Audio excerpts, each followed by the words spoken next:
Hey ho people, it's Stylosa and Mechwarrior from unitlost.com, and we've got another amazing gaming weekly news, although it's a little bit longer than a week. Now I'm going to apologise because I don't think we actually told anyone there would be a delay. The thing is, we went to I-43 last weekend, so, well, Friday, Saturday and Sunday and a bit of Monday. So basically we record this on a Friday. We didn't really have a chance, so what we'll do is we'll make it a bit bigger. And also, going into the future with gaming news, as I've said before, it will be filmed and it'll look fancy and snazzy, almost like a BBC news report. It'll look amazing. It'll be the future, and everybody will be flocking to the channel for it because it'll have so much worth. It won't even be measurable on the worth scale. Oh. It'll break the worth scale. We'll have to come up with a brand new one. You're damn right. Reinforced one. Good lord. Reinforced with bandages of added worth bandage, good lord. Anyway, Mr. Mechwarrior, we power on, we soldier on, sun in the world of gaming news, and the very first thing I come to is the 25th of August, so we're going back in time quite a bit here, and it's Legend of Grimrock. Looks interesting. It does look interesting.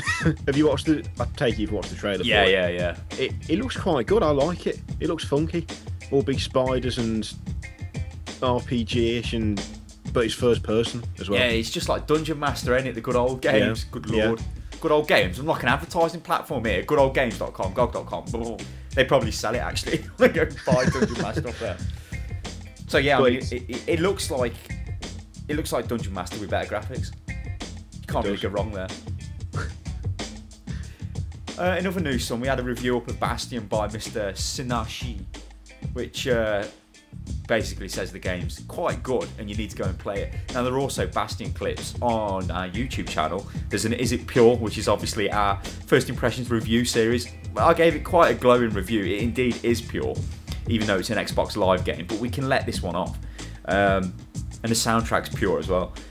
So go and check them out. I'll stick a link in the description because I know you're all lazy bastards and you don't want to do it. It's like, nah, oh, you told me to go and look at it. I can't be arsed. Ah!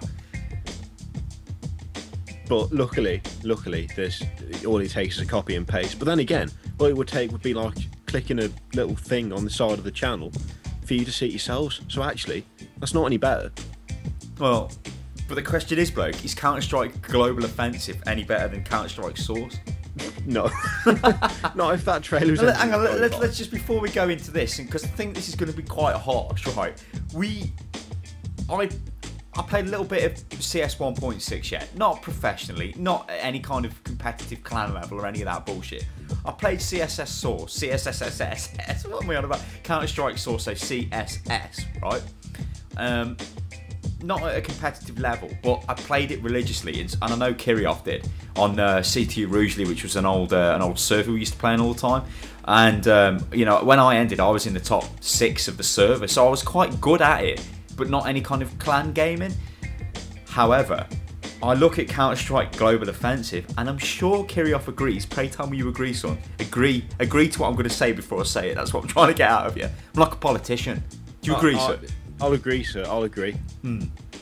That basically, all I can see any different is the fact that it's got that high dynamic range lighting over every map. And apart from that, it's just Counter-Strike Source.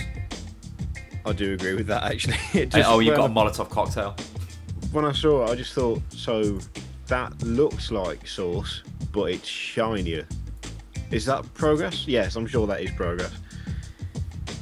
I don't think it's going to be any different. Well, the worrying thing is how they keep going on about it's going to be aimed towards consoles, which is like, I'm not saying consoles are bad. What I'm saying is that when you try and translate an FPS game to a console, it doesn't really work, right? And also, they were saying things like it's going to be cross-platform.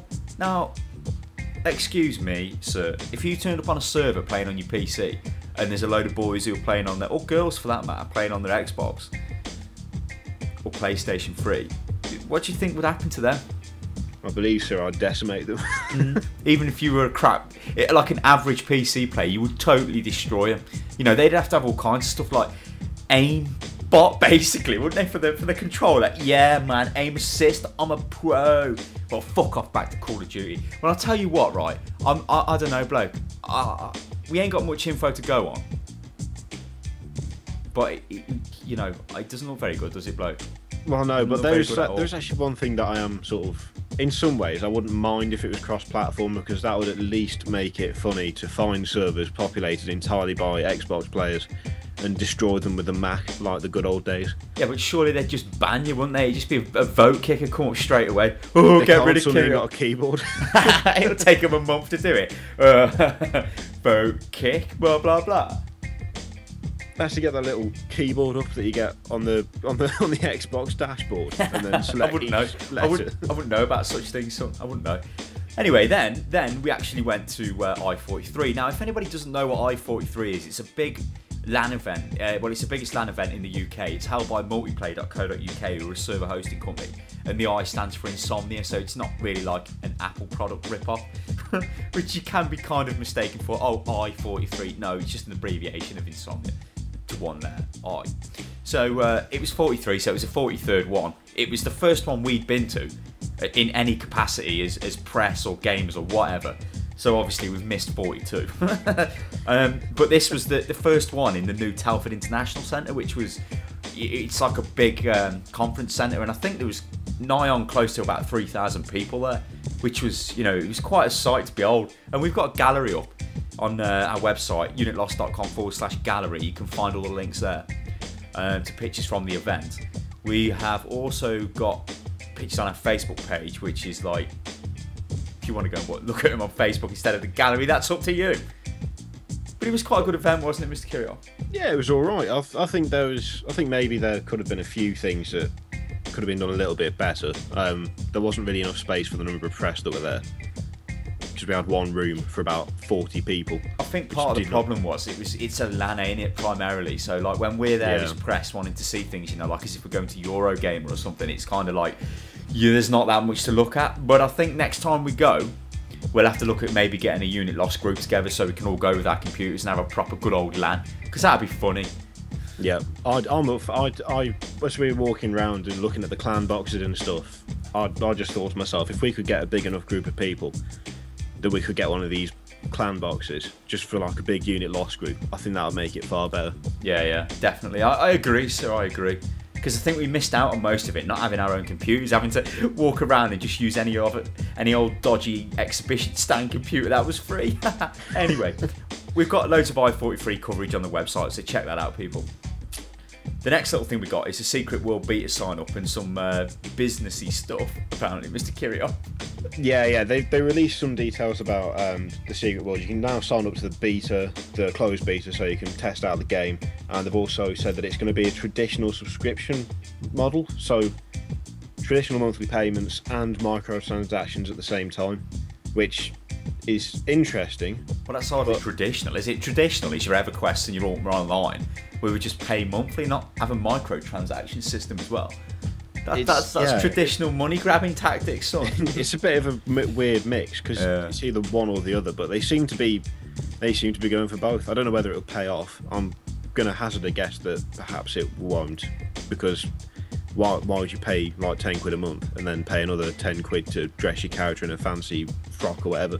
Well, I suppose EverQuest 2 kind of went over to it with its station cash store thing, but I mean, I stopped playing the game before that was introduced, because I mean, and I don't think I would have played the game with that in it anyway, because it's like a cardinal sin. I don't really like having both systems in play, and I don't really like free-to-play with microtransactions, where the microtransactions have quite a big impact on you. Play War Inc, where you can loan your weapons, excuse me.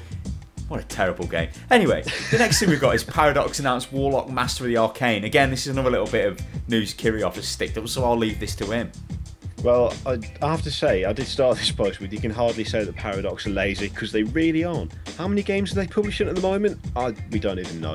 But they've... You know what they say, son? We like quality rather than quantity. Surely so. Not about Paradox, the publishers of Mount & Blade. Well, Paradox, yeah, Mount & Blade's absolutely pure. But when you see all like the strategy games, you know, like the Hearts of Iron. Yeah. And there's about 10 different games which are just completely the same game, just in a different setting. I don't see the appeal of that. I don't know. I'm not a grand strategy player, so... But this basically, it's Warlock, Master of the Arcane, and it's a global turn-based strategy game. Fancy that. From Paradox? Surely not. Hang on. Yeah, but Oh, go on, carry on. Don't let me interrupt you, son. Just lay the law down. But basically, you play like a big mage lad, and he's fighting for control of the country, and you get territory, and you want to be like the only mage around with the title of Warlock, and you've got to have strategy, armies, spells, and you can either become a god, or you can be fighting on behalf of one of 8 gods. I don't know what the 8 gods do exactly. There wasn't that much information in the trailer, but it does seem to be very much a Paradox title. Indeed. And then Mr. Kirioff and Mr. Rico, where they actually went and played Battlefield 3 before me, which was gutting. Absolutely gutting. We got there early. We got there with the... Weirdly, hardly any of the press went to play it. This was at I-43 as well, people. I-43, the first ever UK showing of Battlefield 3. And there was like 20 people queued up out of about 40 press, and it was like, well, either they've all played it during the night when no one was watching, or they don't care, and I don't see how that's possible. But still, the important thing is we played it, and it was pure.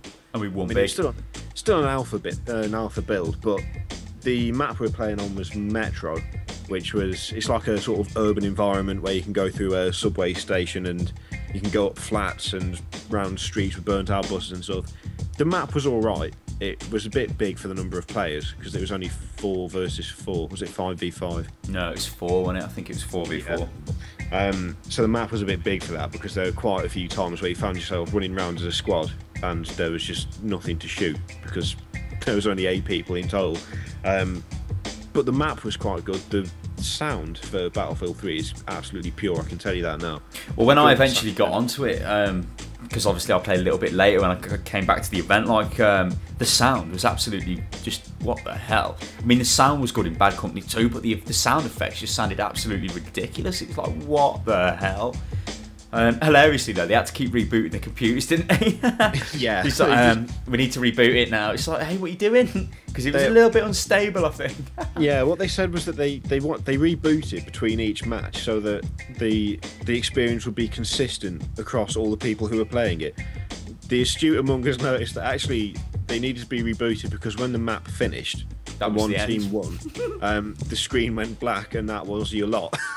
So it was just like, goodbye. That's it. You can't start a new game. No, that's it. Got to reboot. But I'll have you lot know. I'll have you lot know. My very first game of Battlefield 3, I had 14 kills, 2 deaths, and 1 absolutely pure knife. It was absolutely pure. Hey, Mr. Kirioff, we must carry on with our news. Talk about it all day, but we'll move on. Indeed. So we've got a Hawkins story trailer. Now this is, I do believe, is a game which features massive Mechwarrior type fellas blowing each other away. What more would you want? It's pretty, yeah. The story apparently is that on a distant planet far away from Earth. Yeah. There's like limited resources and they're fighting over them. I don't know what resources they are because I thought giant robots would probably take quite a bit of resources to build, in and of themselves, but who knows? Maybe they're just running out of food. We don't know. All we know is that it's Mechwarrior. Well, the robots running out of food. I think they're controlled by people, like remote controlled or something. Either way, it's just Mechwarrior. But now, that's all you need to know. And there's a trailer, so check it out. Good lord. The next thing we've got is Torchlight 2 has been confirmed as $20 of your finest American dollars. Not Zimbabwe dollars, because that'd probably be about 20 trillion.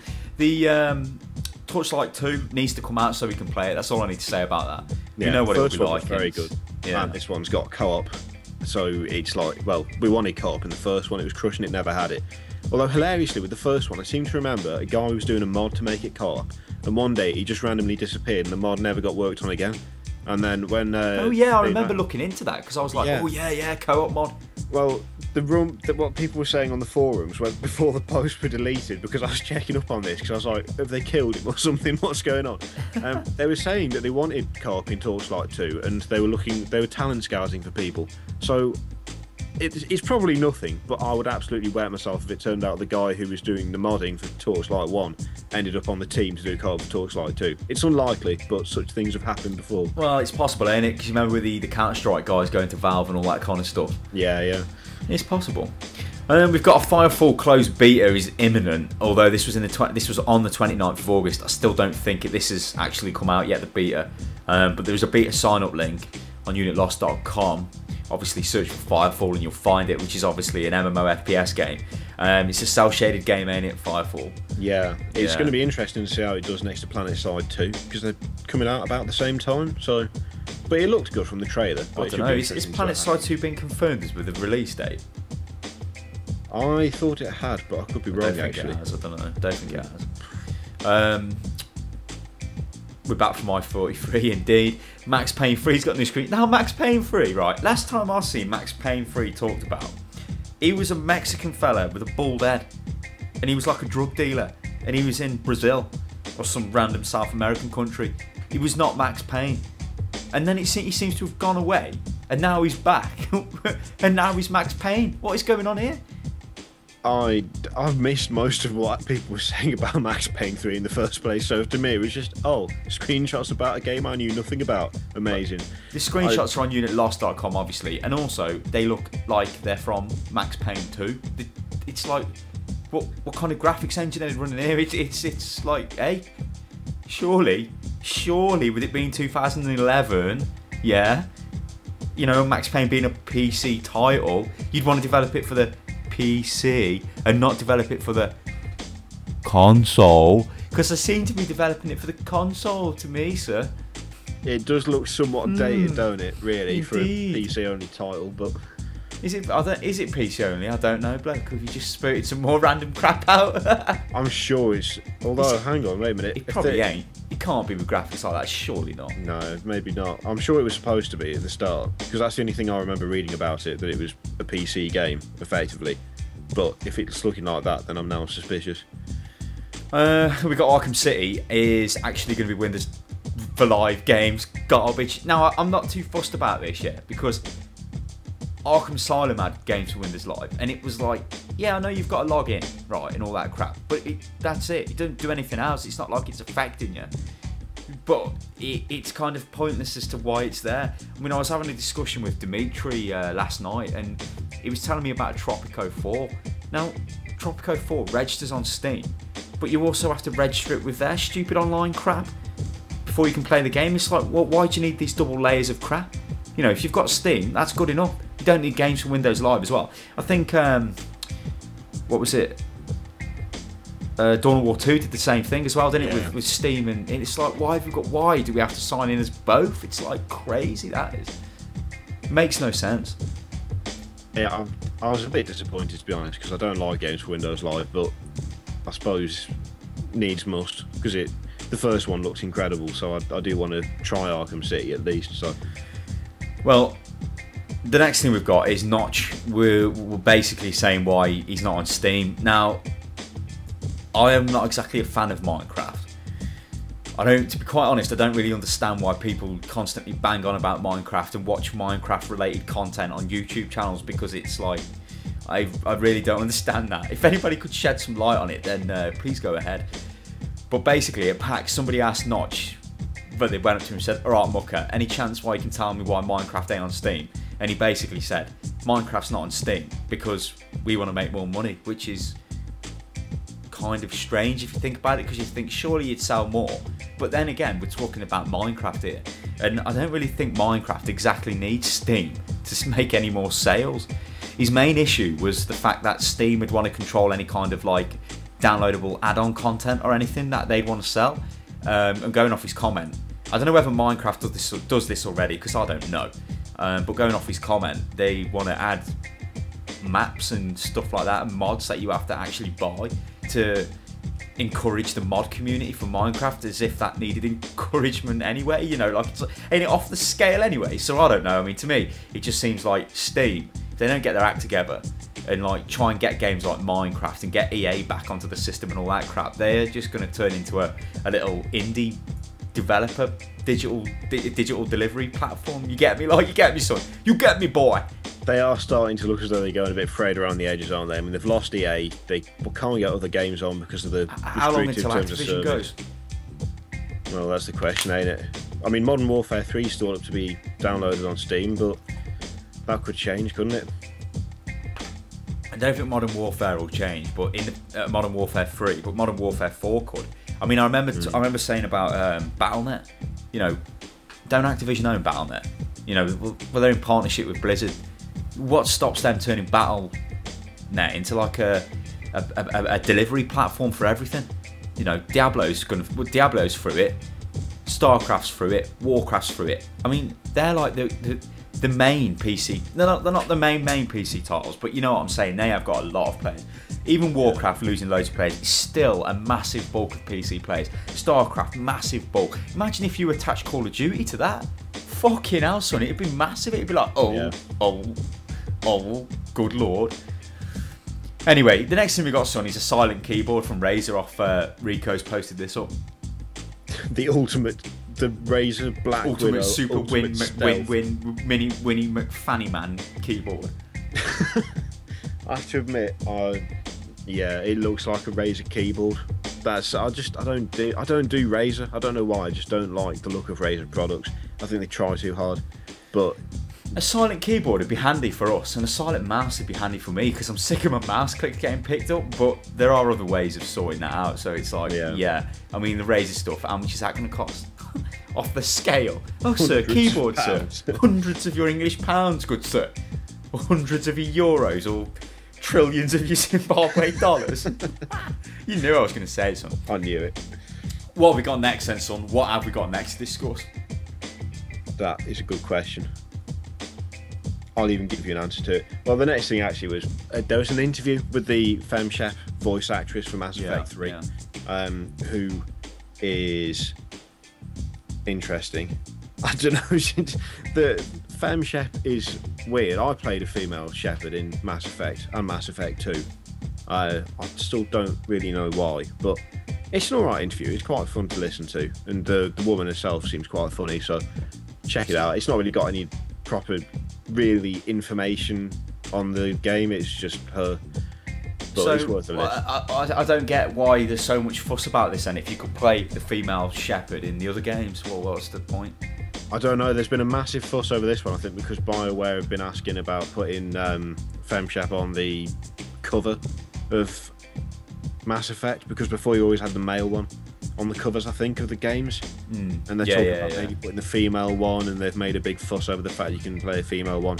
Even surely if the other two games are designed to be played by a male Shepard, it would just be absolutely retarded if all of a sudden you've got, oh yeah, by the way, you're female.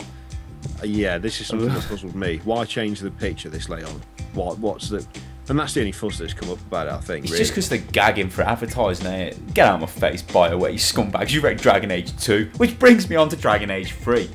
Apparently there was a load of visuals or screenshots or whatever the hell you were blabbing on about here.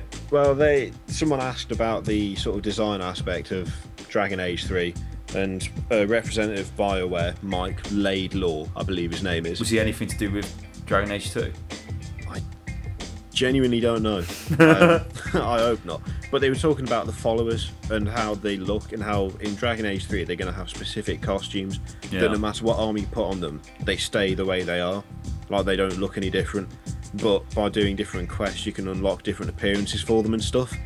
Which, right, I don't really care, to be honest. No? It's like they're there, but they're not your character, so why would you be fussed? I never really bothered switching costumes out on Dragon Age 1 because it was just whatever. Mine was the important person and the rest of them were just there to support, so yeah, terrible. But apparently it's a big thing. Rico put up a thing with hardware comparisons of gaming headsets. Now, I kind of like shy away from gaming headset because, to be honest, all it means is it's just a set of ear cans and a microphone attached to it. I mean, it's like, and in some cases the microphone ain't actually that good. I know it's okay for me to say that here because I've got a bloody studio microphone on the go, so it's like, what the hell do I care about a stupid headset microphone? But the prices they ask for some of these units are absolutely crazy. Some of them are like, they're going over 200 quid, which is like £200 for a headset. Needs to be a frigging good headset for that. So I don't know, I mean, gaming, usually anything with the word gaming in that's PC related is just got an inflated price because they've added game into the front of it, because for some reason that makes it premium. Not that this is a sore point or anything like that. Well, it pisses me off when people relate, they don't relate to each other, but when they say things like, oh yeah, are you a gamer? Hey? You're only saying that to me because you think it's hip. Like, I tell you what, on the frigging telly the other day, I seen an advertisement on ITV for something called Epic something or other. You know, internet, what is it? What the frig's it called, bloke? I don't think I've seen this advert. So no, I'm on about the, like, when you use words like epic, porn, noob and all that shit. Oh, you know what, I was going to say leet speak, but it's not really anymore, is it? Well, let's just roll with that. It's kind of like that, but it's like 10 years later. I mean, I was talking like this when I was playing Counter-Strike, not now. It's all in the frigging telly. It's like OMG and all this. Oh, please. It makes me sick, bloke. It just makes me absolutely sick. Anyway, son, another Duke Nukem game, so we just roll straight past that. Super Event Gallery, that's our gallery of I-43, so remember to check that out. Then we've got Star Trek Son going free to play. Which is the least shocking news ever. Regale the crowd, son, with tales of our STO beta gameplay. Well, yeah, we played the beta, and we sure did. I'll be honest, there were good aspects to it. The space combat I thought was pretty good. Admittedly, it was in danger of getting a bit old, but then again, it was the beta, so maybe that's a bit unfair. The ground combat was terrible and horrific, and nothing they could have done would have saved it. The way that they calculate score on public quests, I mean, the one that we did repeatedly because it was the only one there, you're basically assaulting some space station surrounded by Klingons or something like that, and the way they judged who'd got the biggest contribution, like who'd done the most, was basically on damage done. So unless you turned up in a ship covered in guns, you would not ever win. That was it. Do you remember it, son? Do you remember it? What was it called? What was the Defiant class called? Was it an escort or something? But it had massive weapons on it and it was totally stupid. But get this, people, this is what I remember. Shield damage didn't count for anything because of the hull. The shields would have like 30,000 health, but the hull would have like 200,000 health. And photon torpedoes would hit the hull and do like, 30,000 damage with one hit. So you'd have people going around in like cruisers, which were like, the Galaxy class ships like the Enterprise and all that crap, with like loads of phaser banks on them, firing away, getting the shields down, and you just fly around in your little stupid ship and fire off like 4 torpedoes, blow the ship up, cause massive damage because you've just wrecked the hull, and then when the event finished, it'd be like, here you go, son, here's your super prize for just firing torpedoes. It was terrible. Now, bearing in mind this was like well over a year ago, so it probably has changed, but still, we were not impressed. And the ground combat, oh good lord, why did they even bother with that? It was so terrible, so terribly bad. And if anyone is still playing Star Trek Online out there, I feel really sorry for you, really sorry. and I don't know what else to say, so I'm just going to move on. K-Blood put a little introduction up to Lord of the Rings Online. Now, for anybody who don't know, K-Blood is actually a Lord of the Rings writer, just basically does Lord of the Rings content for UnitLost.com. If you don't know about Lord of the Rings Online, then where the hell have you been? But if you really don't know and want to know what it's all about, then there's a nice introduction page on UnitLost.com. Good lord. And the next thing was I put up the latest instalment of the LOL Chronicles talking about League of Legends and my continued success and mix of failure. In the, what's it called? The Fields of Justice, isn't it? Yeah. Which basically just telling you about the fact that I've given up on all other champions but Blitzcrank because he's made of purity and win. I see. So he's terrible, but he's not like Zillion then. He's not made of purity and win. What's he made of? I believe Zillion's made of horrid and fail. Horrid and fail. Or horrid fail horridness, good lord. Well, it's like Phalian Hallway. We don't talk about that game. So then we had Dimmy stick a little post up explaining what it's like playing Star Trek Online, and he does still kind of enjoy it. Which, I mean, its only redeeming feature was the space combat was actually quite interesting, although a bit arcadey. Would have worked well on an Xbox or something. And then finally, we come to today. Right, now obviously today hasn't finished, so we may miss some news. And we may have missed some news anyway, because we were quite busy. But we've got a Modern Warfare 3 trailer, and I'll leave this to Mr. Kirill. Well, this is showing the multiplayer world premiere. Ooh, get you, sir. Which shows all sorts of tech options and gadgets that you can equip your badly rendered man with. It's not badly rendered, he's quite well rendered for 2004. Yeah, as you run around your pathetically small battlefield. Not that I'm biased against this game or anything, but to be honest, I played Battlefield 3 at I-43. I watched the trailer for Modern Warfare 3, and frankly, how anyone could want to play this over Battlefield 3 is beyond me in every single way. But therein lies the travesty, sir, because we know when the sale figures get announced, Modern Warfare 3 will demolish Battlefield 3. It will. It will be the travesty of the century. It saddens me, but it sickens you at the same time.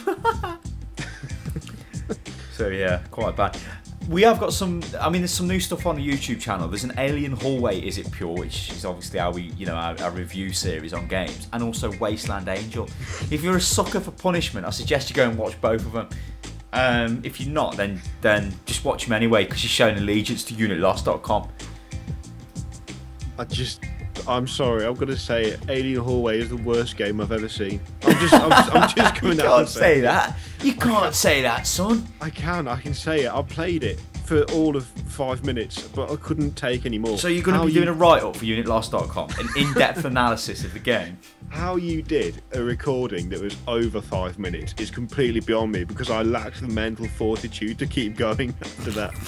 It's just like, no. Goodbye. Go Anyway, son, let's wrap this operation up. So, gaming news will obviously go down every Friday, unless there's some kind of major interference in the timetable. But if that happens, we'll let you know. Gaming news will evolve from what is essentially a podcast, because that's all it is at the moment, into a fully blown recorded thing. We'll do stuff with green screens and stuff like that, because I don't think it's that difficult to do, and we're pros, so we can do that anyway. And do a really, really funny thing. I mean, you imagine a game, like you imagine BBC News, but totally about games. It'd be dead funny. Imagine somebody ringing, imagine doing the weather. What the hell? It'd just be pure. Anything we do is pure, because that's how we roll at Unilost.com. 110% pure, nothing else. Unless we're playing Wasteland Angel or Alien Hallway. Or Failien Hallway, as a certain chap called it. So remember to check out Unitlost.com. Check us out on Twitter, we're at Unitlost Gaming, and also on Facebook, which is /Unitlost Gaming. Shockingly, we've also got a Steam group, which is Unitlost Gaming. Would you believe it? Or is it Unitlost? I don't know, but the links are on the website, so just make sure you click them. And I think we'll catch him next time, Mr. Kirioff. We will indeed. Let's go and play some Mountain Blade, eh? Love it. Good lord. Toodaloo, people.